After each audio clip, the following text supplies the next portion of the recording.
દૂધની અંદર યુરિયા છે એ સાબિત થતું હતું, આ યુરિયા છે, ડિટર્જન્ટ છે, એ બધું જ સાબિત થતું હતું, તો ખરેખર આ બધું પકડવું જોઈએ ને દિલીપભાઈ, કે હાલો ભાઈ જે જગ્યાએ દૂધ બનતું હતું ત્યાં દૂધ અહીંયા આ તત્વો રહેલા છે, ટૂંકમાં આ જે તત્વો જે નાખવામાં આવે છે, યુરિયા છે કે ડિટર્જન્ટ છે કે બધી પામ ઓઇલ છે કે સોયાબીન છે કે લાડ છે કે પીગની ચરબી છે, તો એ ખરેખર અહીંયા જોવા જવું જોઈએ, પણ હજી સુધી પોલીસે દરકાર નથી લીધી, હજી સુધી પોલીસ એ દ્વારકેશ સુધી પહોંચી નથી, કારણ કે અમરેલીના એક કહી શકાય કે વર્તમાનના જે મંત્રી પદ ઉપર રહેલા એક મોટા ગજાના જે નેતા છે, એ ગજાના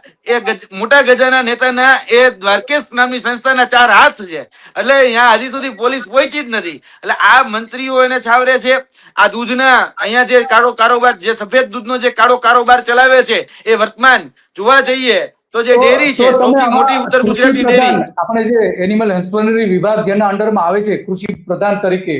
તો જીતુ વાઘાણીને ફરિયાદ કરી, એને જાણ કરી કે ભાઈ આ પ્રકારનું થઈ રહ્યું છે, એના તરફથી કોઈ તમને કઈ કહેવામાં આવ્યું છે? સતત આટલા દિવસ હા અમે તો કહીએ જ છીએ, અમે તો બધાને ફરિયાદ કરીએ છીએ, અમે અહીંયા સુધી એટલે કે કહી શકાય પોલીસ સુધી પહોંચ્યા છીએ, ડેરી સુધી પહોંચ્યા છીએ, સહકારી અધિકારીમાં જિલ્લા સહકારી